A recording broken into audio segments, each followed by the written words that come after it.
Mike Damergis along with Anthony Carlo for episode number 7 of the Sports Sit-Down. And Anthony, we're right before Halloween. Yeah. And the Jets had a new quarterback, or Geno Smith was disguised as a quarterback. Didn't even last a half. That was all of his comeback. Less than a half before he blows out his knee. Are you kidding me with this? Well, why don't we begin by talking about our disguise before getting into Geno Smith's disguise? Well, hello, Rocky 3. I got the nice, beautiful Nice to silk meet you. here. You know what I'm saying? Rocky 3. Rocky 3 versus Clubber Lang, Rocky. Thunderlips. I'm training Rocky. I'm Rocky in training. This is Rocky in Rocky 3 before he fights Clubber Lang. I ain't going to chase no chickens. Well, Geno Smith is not chasing anything. I feel like a Kentucky Fried Idiot. Yeah, well, you know what? The defense chased Geno Smith around like he was a Kentucky Fried Idiot. Yeah, well, it's just, you know what? It's funny to me, and it's also humiliating. I mean, it's not Geno Smith's fault, per se, that he got hurt after missing 14 weeks because he was punched in the jaw a while ago. But you know what? You got to come back with a little more guts than this. I just can't believe that he's hurt again, and Ryan Fitzpatrick gets back, put in the position to take over. It's a slap in the face to the organization. You know what? And the audacity of Ryan Fitzpatrick to call out his coach, call out the GM, and saying they lost faith in him. Yeah. I have the quote if you want to hear it. How many interceptions did you throw? You lose faith in somebody that throws interceptions. That's why you play the game. Read the quote. When the owner stops believing in you, and the general manager stops believing in you, and the coaches stop believing in you, the only person you have is yourself.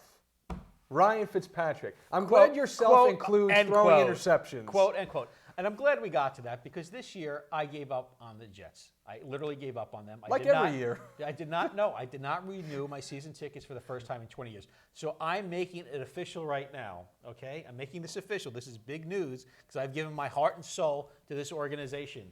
I am putting away the Jet hat, putting it away. Get out of here. Oh, my goodness. All right? Oh, my goodness. I'm going back to my first wife.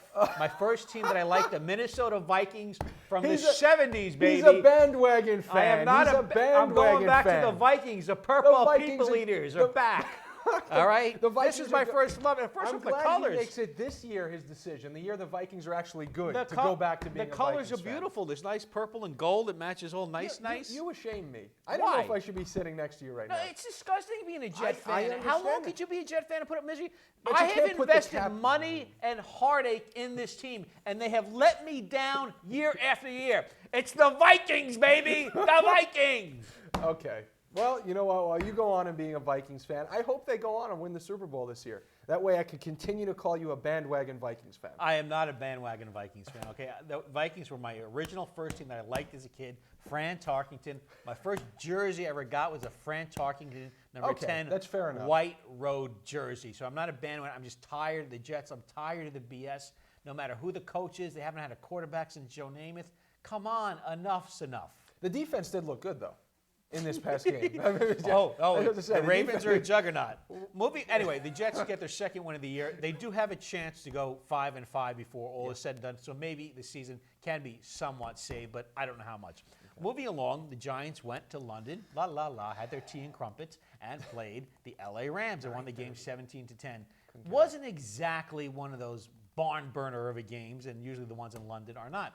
But the Giants did improve, and they are now 4-3 and seem to have righted the ship temporarily. I agree.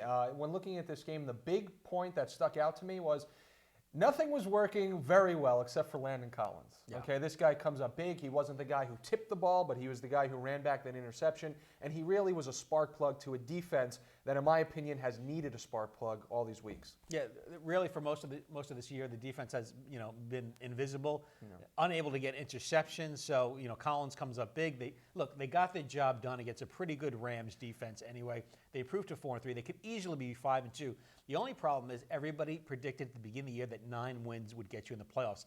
Now it looks like it might take 11 wins because the Cowboys are not letting up. The Redskins are a pretty good team, and oh, by the way, so are the Philadelphia Eagles. Right, and if you're the Giants and you're failing to get to 40 yards rushing in a game, are you really even in the talks? I mean, I understand they won this game, but you can't always rely on one player to step up here and there. I mean, they've relied on ODB to step up one week. Now Landon Collins saves them on the defensive end of the ball. But if you're going to not be able to surpass 40 yards rushing in a game, Odell Beckham Jr. gets held to what, 49 yards in this contest? The Giants look like a good team, but they definitely don't look like a great team. Well, the Giants certainly look like a 9-7 team at best. possibly 10-6. But one team that is living up to the hype, believe the hype, are the Chicago Cubs. Best record from the start of spring training, won 103 games, went through the first 2 rounds of the playoffs relatively easily, got pinched in the first game against the Indians, took care of business in game 2. Now they're heading back to Chicago. Boy, this is exciting. And the Cubs are 3 wins away from ending 108 years of misery, Anthony. 108 years. The curse of the billy coat, it'll be gone. No more. Bust the billy goat. You really think they're going to pull this one out? Absolutely.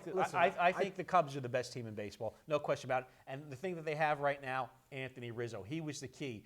First part of the playoffs, he was not hitting, but he finally turned it around midway through the Dodgers series, and that turned it around because the Cubs were down 2-1.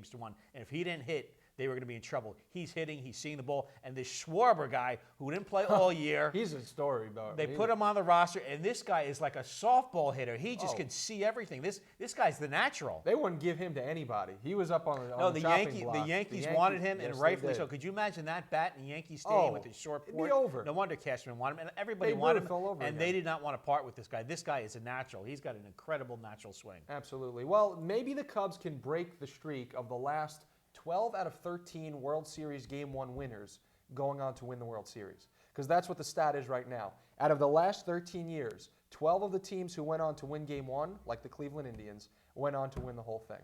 Boy, Anthony, you've really done your homework. I'm very impressed. So what are you going to be for Halloween? Well, I'm wearing it right now. Rocky That's Balboa. the best you could come up with? No, I'm actually, because of my girlfriend, I have to be Popeye. Popeye.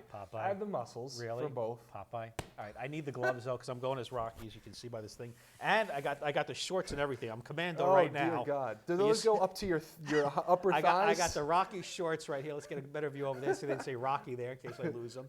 So the silk is beautiful though. It's very nice. Now Rocky loses once in Rocky 3. Well, he loses the first fight to Clubber Lang. Of course. And then Mick dies. Well, it's a sad Rocky. It is the saddest Rocky. It is a sad Rocky, but we're moving along here. We're closing things out. Episode number 7 of the Sports Sit Down. Mike Damergis and Anthony Carlo.